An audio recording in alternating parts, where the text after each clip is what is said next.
안녕하세요. 신명기 역사서 이제 종강일이 되었습니다. 오늘은 종강이라 한 30분 정도 이제 동영상 강의 하나만 나가고 그렇게 결론을 내려고 합니다. 오늘 12시 50분까지 여러분들 6월 14일 12시 50분까지 여러분들 우리 턴페이퍼 다 제출하신 줄로 믿습니다. 이 강의를 들으실 때는 좀 편안한 마음으로 여러분들 강의에 임하셨으면 좋겠습니다.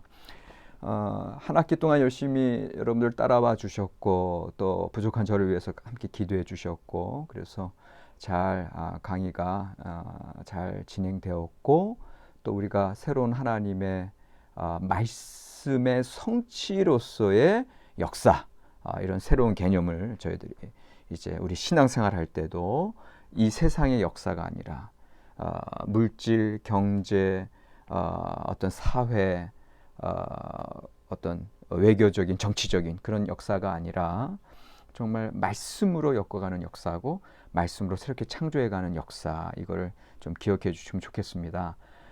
그리고 이제 신학적으로는 여러분들께서 신명기 역사서 이 수업을 쭉 통과하면서 여러분들 마음에 꼭 남는 그러한 개념, 사상, 어떤 그런 깊은 어떤 인상들이 좀 있으면 좋겠는데 그런 표상들, 이미지들 예를 들면 이제 야외 경외라고 했을 때 그 다윗이 그의 전 생애를 거쳐서 하나님 앞에 그의 모든 것을 드렸던 하나님만을 두렵고 떨림으로 섬겼던 그런 야외 경외 하나님 앞에 르프네이 아도나이 코람데오 그런 게 이제 여러분들 마음에 남으셔도 좋겠고 아니면 이제 내 마음에 합한 사람이라 하는 사도행전의 말씀처럼 하나님께서 사람은 외모를 보지만 나는 중심을 본다, 마음을 본다. 내지는 사람은 눈으로 보지만 나는 마음으로 본다. 이런 말씀들.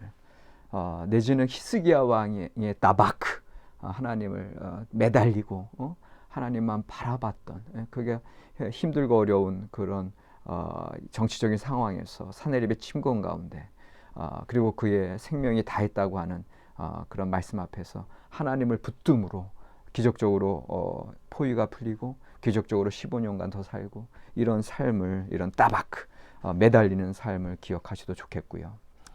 그 다음에 이제 오직 한 하나님 다른 이 세상의 것을 기웃거리는 것이 아니라 한 하나님에게 집중하는 삶 그 다음에 이제 하나님의 그 약속에 신실하신 하나님을 바라봐도 좋겠고요. 동시에 이제 우리의 죄악상, 우리의 부패, 우리의 부패상, 우리의 마음의 부질없음 이런 것들에 대해서도 여러분들이 좀 더 다지시고, 그러니까는 신명기 역사가의 신학을 신명기 역사서를 우리가 쭉 봤더니 그거 아닙니까? 하나님께서는 그 언약 그리고 하나님의 구원의 뜻이 쭉 역사 속에서 흘러가지만 그것을 이루어가는 것은 하나님의 말씀에 순종하고 하나님의 마음에 합하고 하나님의 어떤 뜻과 더불어 때로는 죄도 짓지만 다시금 일어나서 회개함으로 하나님 앞에 나아가는 것. 그럼에도 불구하고 북이스라엘과 남유다의 역사는 아시리아와 바벨론 제국에 의해서 멸망당하는 역사. 그것으로 인해서 이제 그들이 반성하고 그 반성의 중심에는 우리는 하나님 앞에 죄인이라고 하는 우리의 죄됨을 어쩔 수 없이 고백할 수밖에 없는 거. 그러므로 우리가 그럼에도 불구하고 우리가 하나님 앞에 나아갈 때 하나님은 반응하시고 하나님 우리에게 another day 새로운 기회를 주신다고 하는 거. 그리고 결국은 그 절정이 예레미야의 새 언약, 하나님께서 마음판에 새겨주시는 언약. 이것을 이제 여러분들 어떤 것이라도 하나라도 여러분들 신앙과 신학의 앞으로의 여러분들 삶 속에서 마음의 중심에 담아서 우리 주 예수 그리스도를 온전히 섬기는 그러한 삶에 많은 도움이 됐으면 좋겠습니다. 전체적으로 이제 여러분들 신명기 역사서를 이번 학기에 보셨고요. 그 다음에 이제 지난주에 역대기 역사서를 보셨고요. 그럼 이제 신명기 역사서, 역대기 역사서는 주로 이스라엘의 이제 왕정사를 다루고 있죠. 물론 역대기 역사서는 태초부터 다루고 신명기 역사서는 이제 여호수아서부터 땅 정복의 역사부터 다루어지는데, 근데 우리가 이제 전통적으로 구약 성경의 역사서 할 때는 이 두 가지 신명기 역사서, 역대기 역사서 플러스 제사장 역사서, 제사장 사가, 제사장 사가, 신명기 사가, 역대기 사가 이런 말을 하거든요. 그러니까 이제 제사장 제사문서, 제사문서에서 요 그 창출 레민신 오경이 또 어떤 면에서는 태초부터 족장사와 출애굽사를 커버하고 있죠. 그래서 여러분들 이제 역사서 하면은 구약 성경에서는 세 가지 역사 자료가 있다. 그게 이제 제사장 사가에 의한 창출 레민신이 있고, 주로 이제 고대사죠. 고대사와 족장사, 출애굽사 다루고, 그다음에 신명기 역사서에서 정복사부터 12지파, 왕정사, 패망사까지 다루고, 그다음에 역대기 사가는 이제 창조로부터 이제 이 이스라엘의 이제 에스라, 느헤미야, 페르시아 시대까지 포로 후기 역사까지 다루는 것이 이제 역대기 역사서다. 왜냐하면 역대기 역사서는 역대 상하만 있는 게 아니라 에스라, 느헤미야까지 있거든요. 그렇게 이제 여러분들 구약 성경의 역사 자료는 그 세 가지다, 이렇게 기억하시면 좋겠고요. 이제 마무리하는 강의로 신명기 역사서의 이제 주제와 교훈을 한 5가지 좀 말씀을 이제 드리려고 하는데, 첫 번째는 신명기 사가의 이데올로기. 우리가 이제 역사적 이스라엘, 그 다음에 신앙적 이스라엘, 이제 성서적 이스라엘이라고 했을 때, 사실은 신앙적 이스라엘이 이제 요 신명기사가 이데올로기와 관련이 있는 거거든요.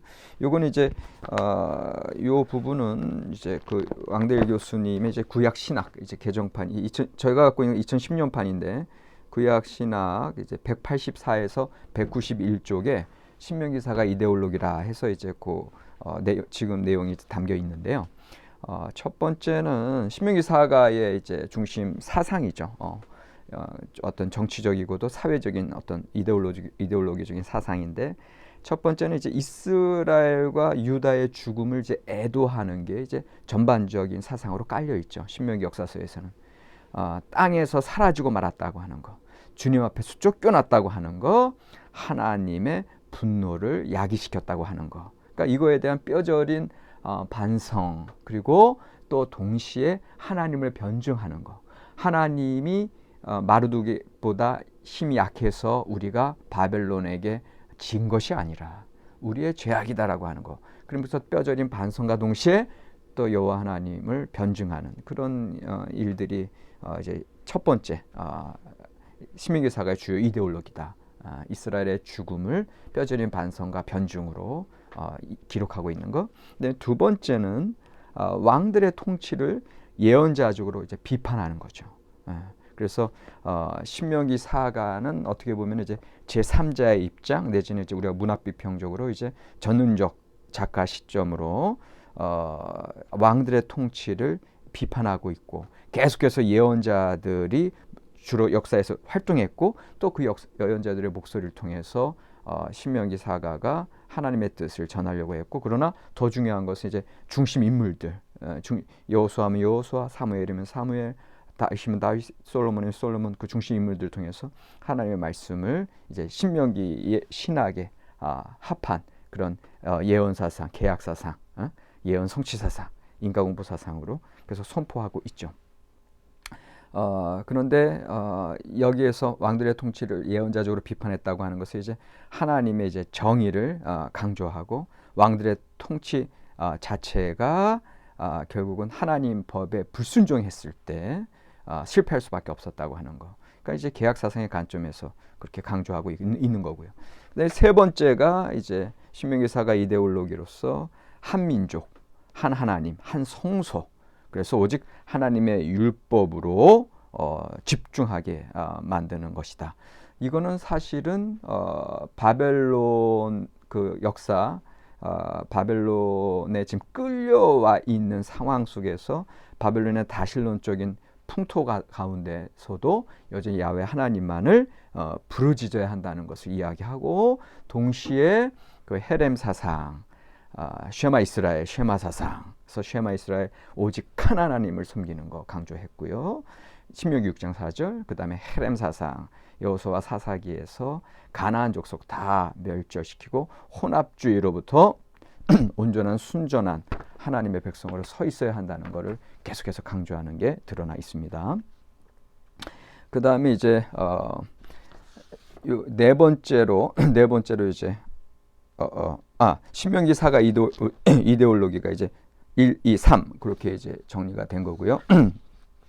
근데 두 번째 이제 돌아오라 또는 선택의 주제로 또 이제 넘어갈 수 있는데, 근데 넘어가기 전에 한 가지 이 신명기 사가가 한 민족, 한 하나님, 한 성소 이 이야기를 했을 때 이들은 그 모세의 율법을 좀 너무 형식적으로 지나치게 강조한 것이 아니냐, 이런 학자들의 견해들이 있어요. 그래서 이제 토론거리가 될 수가 있는데 거기에 대해서 우리는 예레미야서를 좀 기억하시면 좋겠어요. 그래서 예레미야서에서는 오히려 기존의 신명기 역사가들이 지나치게 율법 중심으로, 왜냐하면 그들이 너무나 처참하게 멸망한 역사 앞에서 우리가 율법을 순종하지 않았기 때문에 멸망할 수밖에 없었다. 그렇기 때문에 율법만을 바라보는 그런 너무 경직성,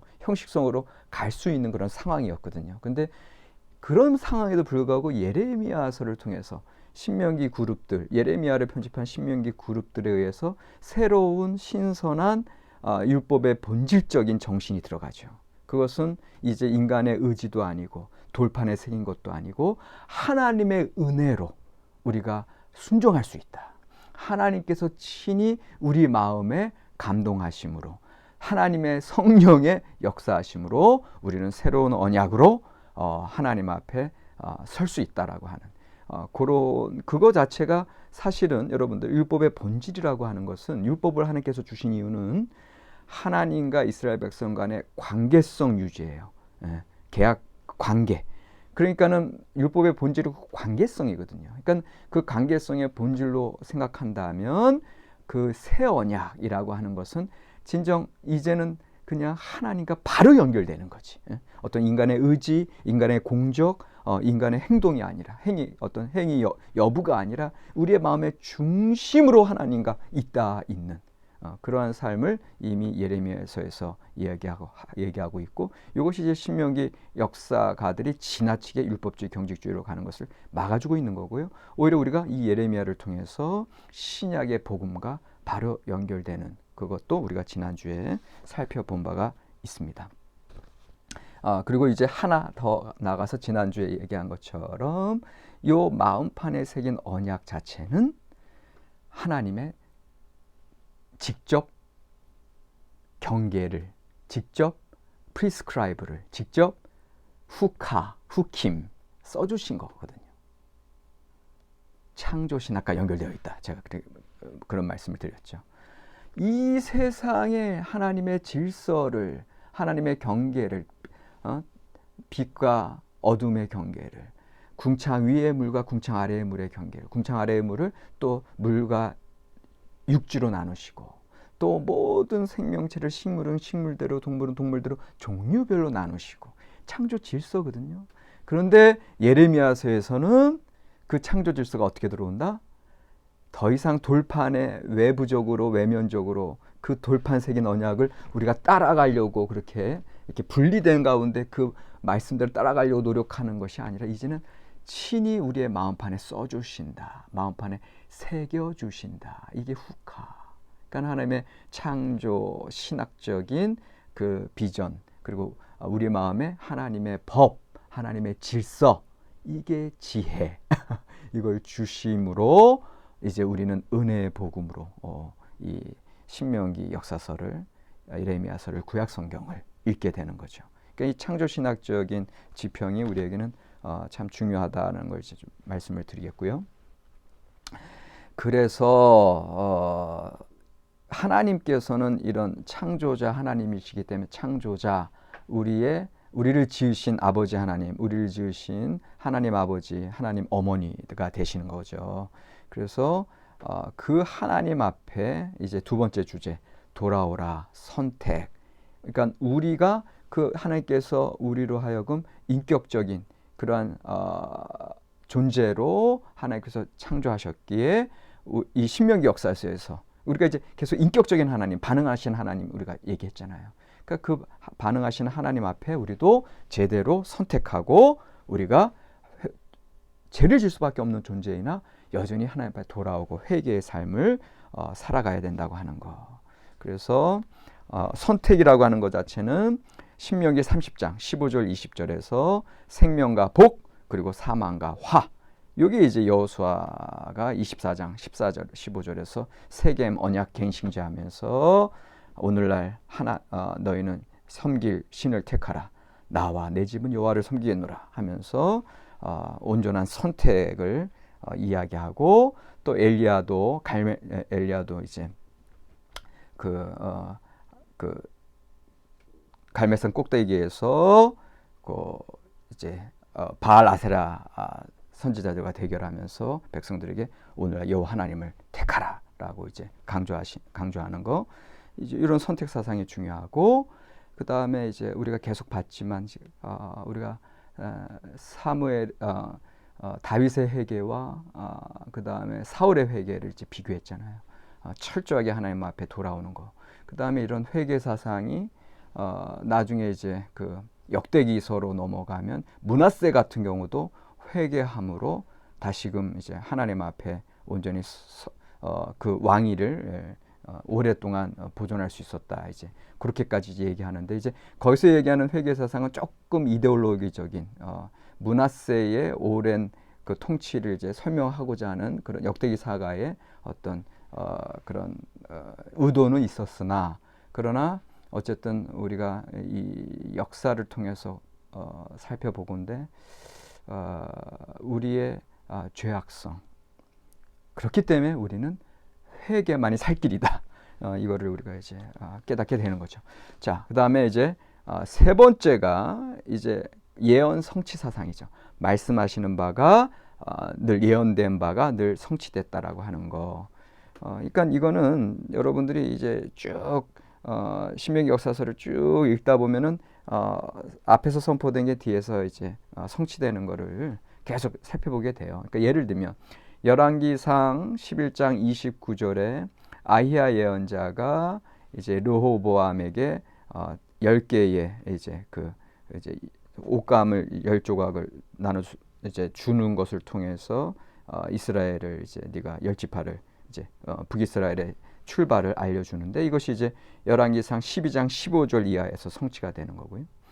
그 다음에 이제 열왕기상 13장 2절에서는 이제 그 남유다에서 북이스라엘 베델로 온 그 이름이 알려지지 않은 그 예언자가 이제 앞으로 요시아라는 왕이 나와서 베델의 산당 제사장들을 다 멸할 것이다라고 하는 선포를 했는데, 이것이 실제 열왕기상 13장에 선포된 게 열왕기하 23장 16절 이하에서 성취가 되는 걸로 나타나고, 그 다음에 또 열왕기상 14장 6절 이하에서 아히야가 여로보암에게 이제 결국은 네가 나라를 이룰 것이다라고 선포한 것이 열왕기상 15장 29절에서 바아사가 여로보암의 집을 왕조를 완전히 멸절시키는 걸로 성취되고, 그러니까 이런 예언 성취 사상이 계속해서 나타나는 것, 이것이 곧 역사다라고 하는 것을 이제 신명기 역사서에서 보여주고 있고요. 그 다음에 네 번째 신명기 사가의 이데올로기적인 측면, 이제 네 번째가 이제 모세 계약과 다윗 언약이 쭉 같이 가고 있다. 이거는 이제 여러분들이 이제 물론 알고 계신 거고, 그래서 이제 모세 계약 같은 거는 이제 신명기 1장에서 4장에 강조된 바와 같이 야훼 하나님이 이스라엘과 맺은 계약을 충실히 감당할 것을 강조하는 것.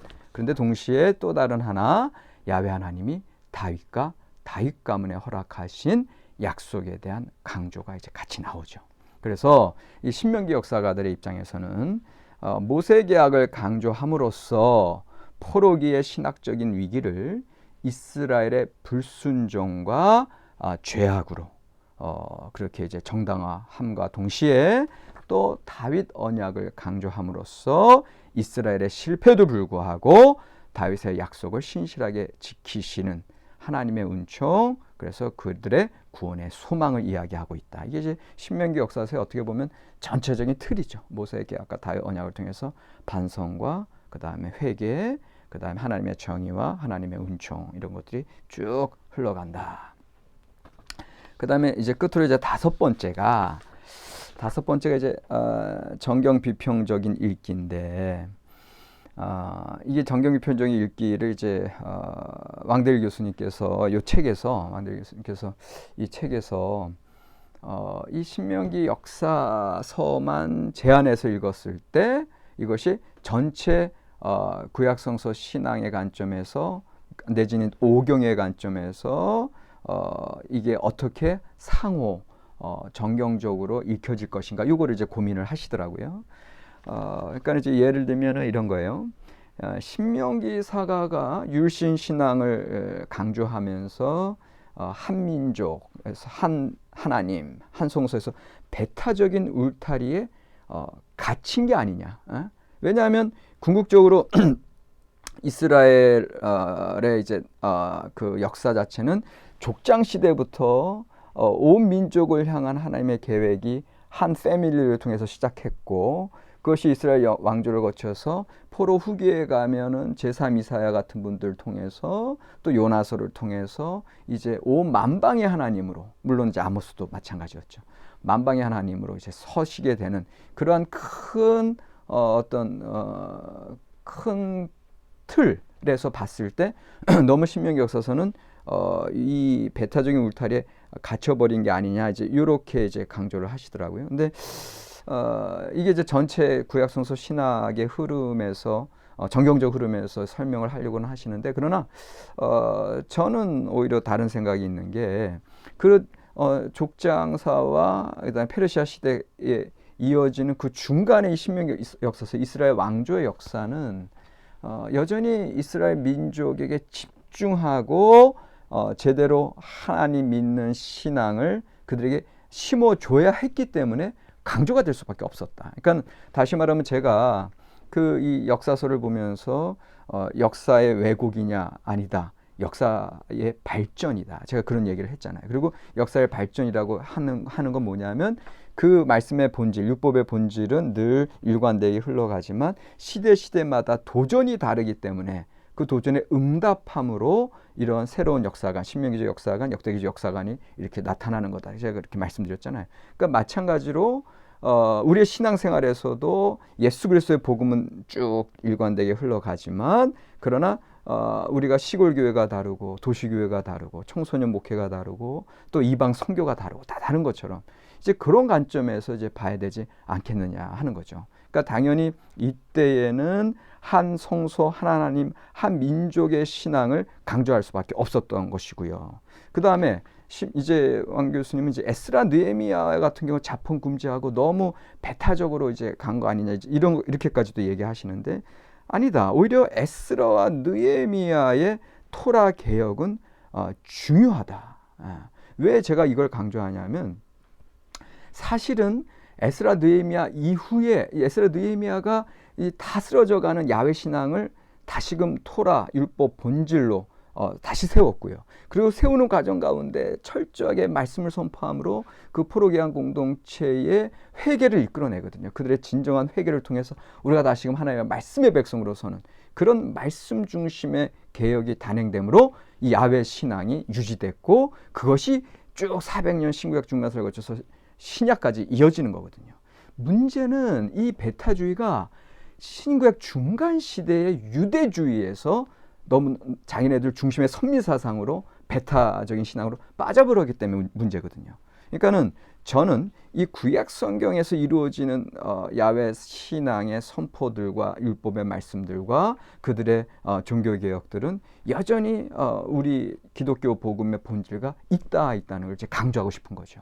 근데 이제 만약에 이제 왕 교수님처럼 너무 배타적 울타리에 갇히고 말았다라고 얘기했을 때, 물론 왕 교수님의 전제는 신명기 사가의 이데올로기적 측면을 얘기하는 거예요. 다시 말하면 신앙적 이스라엘을 얘기하고, 물론 왕 교수님도 성서적 이스라엘 부분에서는 여전히 신명기 사가의 그 율법의 본질, 야훼 사상의 핵심들이 제대로 서 있다는 걸 말씀하시지만 이게 신앙적, 고백적, 이데올로기적으로 좀 잘못 흘러가기 쉽다고 하는 걸 이제 지적을 하시는 건데, 그런데 저는 그걸 다 떠나서 이 구약 성경 자체의 말씀이 우리가 하나님께 받은 말씀인데, 그 말씀들을 가만히 보면 이거는 뭐 내가 뭐 변호하고 변증하려고 이야기하는 것이 아니라 그 시대에 꼭 필요한 하나님의 백성들의 그 마땅한 선택, 마땅한 응답에 대해서 얘기하고 있다. 이걸 발견하는 게 성서적 이스라엘이고, 이걸 발견하는 게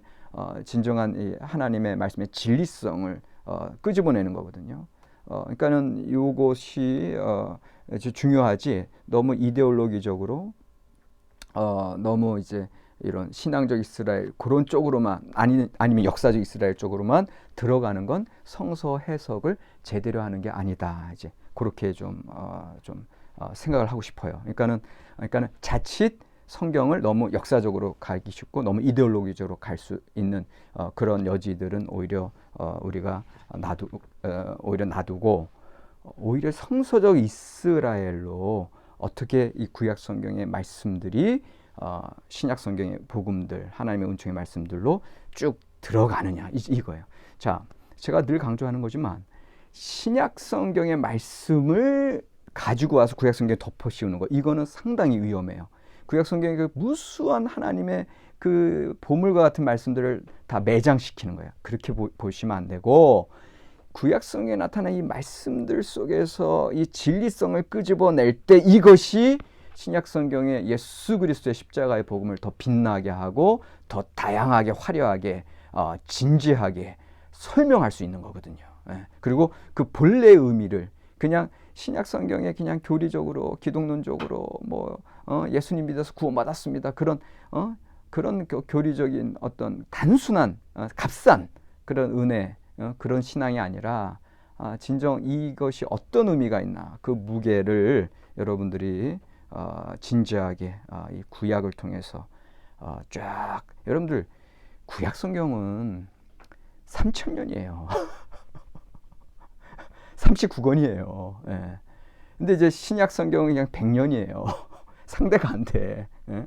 그러니까는 너무 가벼운 신앙으로 살아가지 마시고 구약 시대로부터 흘러가는 그 하나님의 놀라운 역, 사실은 3,000년이 아니지. 구약 최초부터 시작하는데. 예? 그러니까 그 하나님의 그 놀라운 그 우주적인 섭리를 알아야 그 하이라이트, 컨소메이션, 그 예수 그리스도 십자가에서 팍 터진 그 신앙의 진정한 의미를 깨달을 수 있는 거죠. 그러니까 이걸 하여튼 저는 늘 여러분들에게 강조를 드립니다.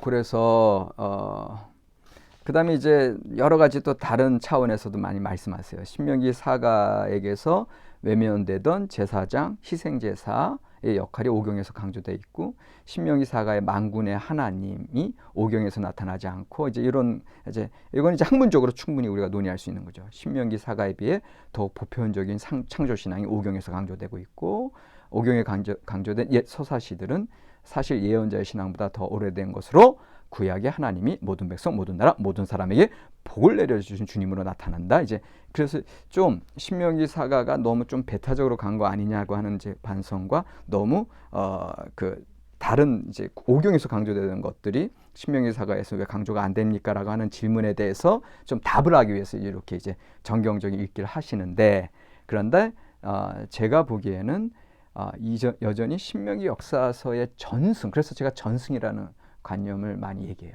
전승이라고 하는 건 그 전통을 계속 이어받은 거고, 이제 축적된 거고, 그것이 그 어떤 그 속에서 그 축적된 그 전승의 모든 사상들 속에서 그 시대의 도전에 응답하는 것들이 탁탁 튀어나오는 거거든요.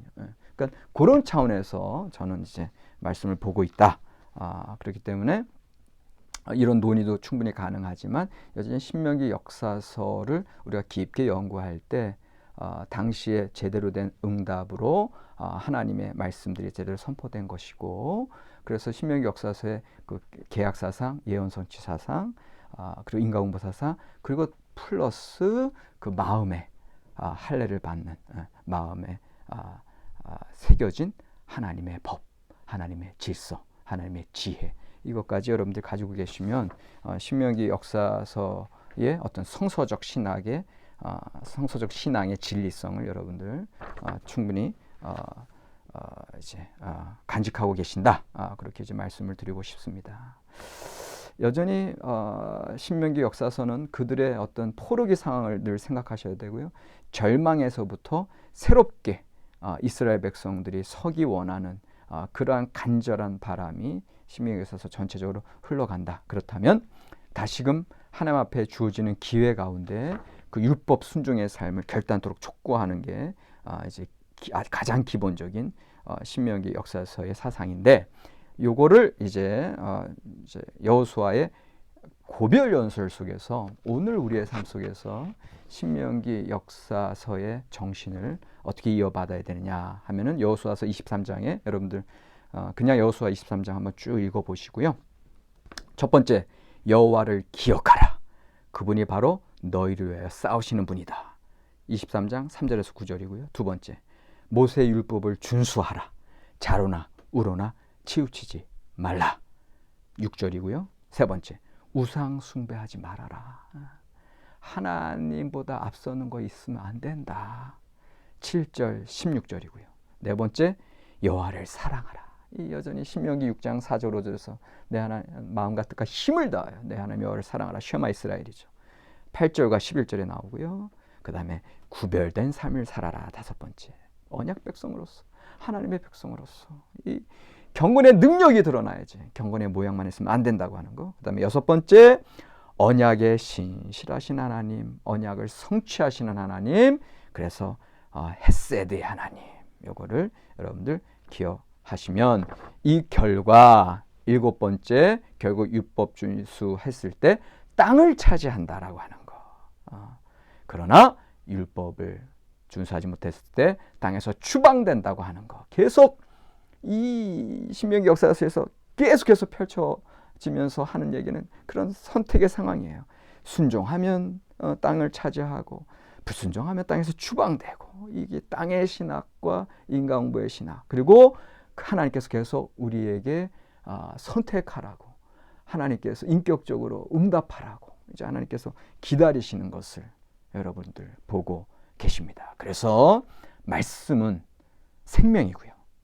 말씀은 죽느냐 사느냐의 문제다. 이제 이거를 말씀을 드리면서 그렇다면 오늘날 우리 현실 속에 너무 살아가기 힘든데, 신명기 역사서를 쭉 잘 배웠는데 우리 현실 속에서 하나님의 역사를 이렇게 말씀 성취로 이어간다 되는 건 알겠는데 여러분들 이제 다 떠나서 우리 현실, 나의 삶을 한번 가만히 보세요.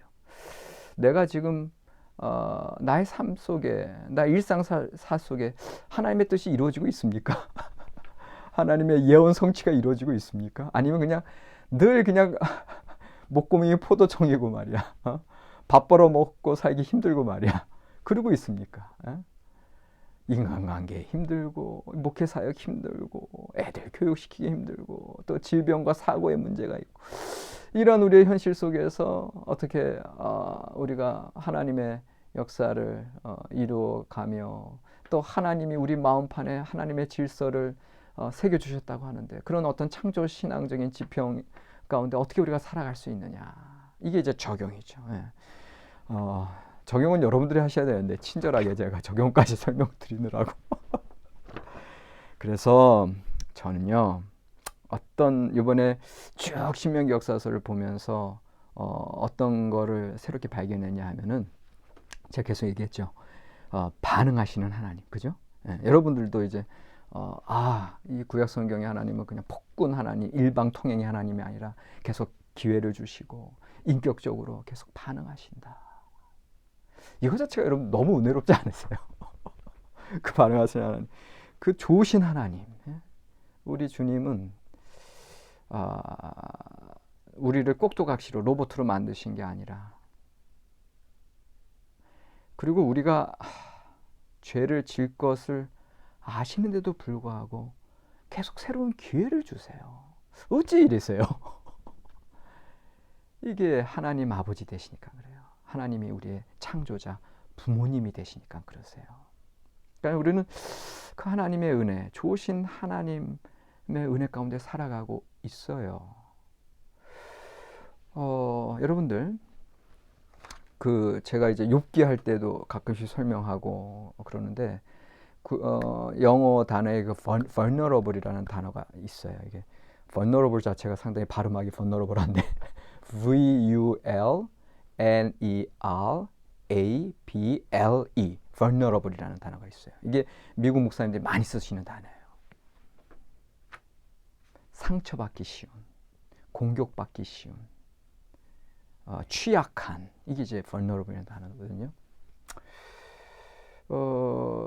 미국 목사님들이 그 단어를 쓰실 때는 우리의 존재 자체가 vulnerable합니다. 상처받기 쉽습니다. 우리는 유약합니다. 우리는 언제 깨질 줄 모르는 토기와 같습니다. 주님, 우리와 함께 해주세요. 이렇게 기도하실 때 그 단어를 많이 쓰시는데, 저는 이 vulnerable이라는 뜻을 이 구약 성경에 나타난, 이스라엘 역사에 나타난 하나님의 본성에 저는 적용을 시켜요. 우리 하나님은 vulnerable 하신 걸 택하셨어요. 왜냐하면 인격적인 하나님이시기 때문에 그래요. 하나님이 당신 자신이 취약해지세요. 당신 자신이 상처받기 쉬우세요. 왜? 인간들을 그냥 로봇 꼭두각시로 만들면 당신이 제왕처럼 군림하면서 이 세상이 잘 돌아가겠지. 그러나 하나님은 인간을 당신과 같은 형상으로 창조하셨다니까요. 인격적으로 창조하셨어요. 그렇기 때문에 이 인간들이 선악과 따먹을 때도 하나님이 모르셨겠어요. 그런데 아담아, 내가 어디 있느냐 찾으시는 거예요.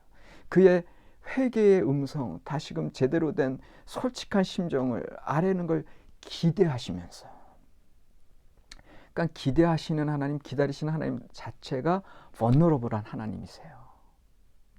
그것이 이스라엘 역사 속에서 계속 펼쳐지는 걸 우리는 보고 있고, 그것의 정상이 바로 예수 그리스도의 십자가 사건.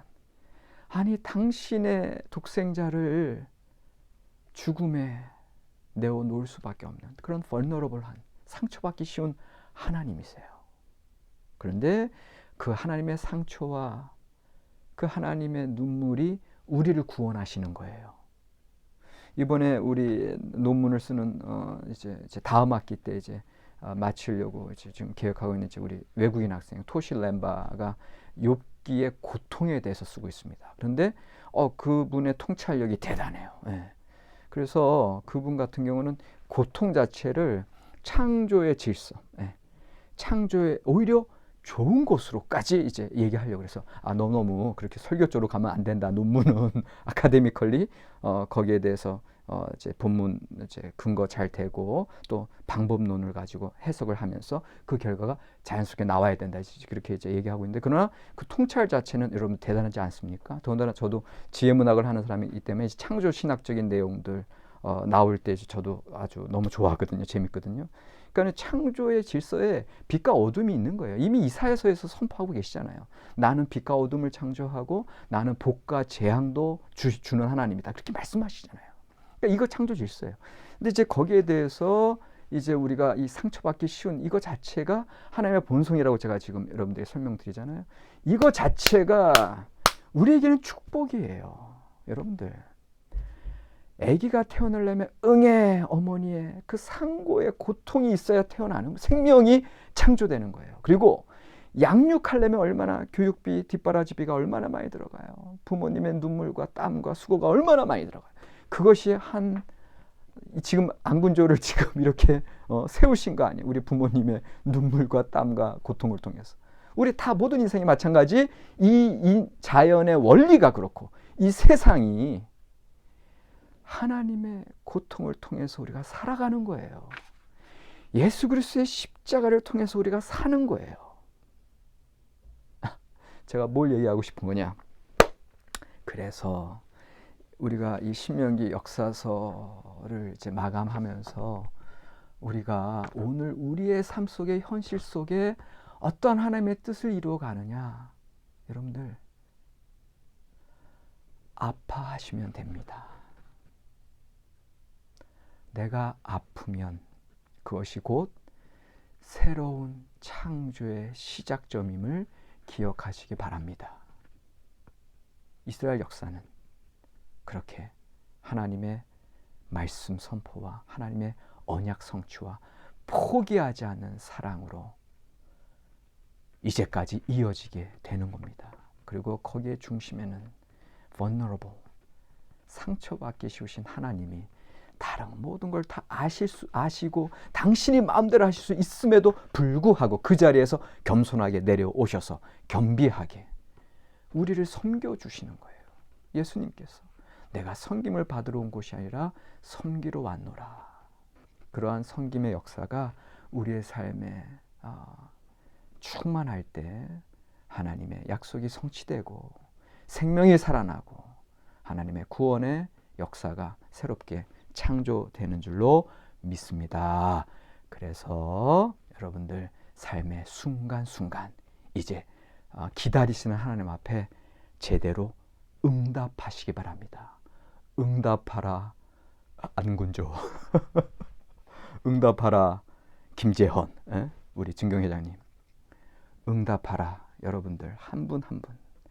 늘 하나님께서는 여러분들의 응답을 기다리고 계세요. 순종이냐 불순종이냐, 생명이냐 사망이냐, 그 앞에서 여러분들 힘들고 아프더라도 독생자를 보내주신 하나님의 아픔을 기억하시고 그리스도의 십자가의 고통을 기억하시고 여러분들도 힘들지만 섬기는 길, 순종의 길, 아프지만 생명을 창조하는 길을 여러분들 살아가시기를 바랍니다. 여기까지 하겠습니다. 수고하셨습니다. 또 다음 학기 때 또 기쁘게 만나면 좋겠습니다. 다음 학기는 하여튼간 교수님들이 좀 고민하고 계신데 겹주로 대면으로 가지 않을까 이제 그렇게 좀 보고 있고요. 다음 학기에는 제가 지금 아직은 미정이지만 이제 시편의 신학을 하나 하고 또 다른 거 하나는 성서 고고학을 하려고 하는데 여러분들 하여튼간 또 다음 학기도 또 기회가 되시면 또 함께 만나서 귀한 주님의 말씀 묵상하시고 또 하나님의 나라를 저희가 이 땅 가운데 이루기 위해서 오늘 현실을 열심히 함께 동역하시는 저와 여러분들이 되시면 좋겠습니다. 고맙습니다.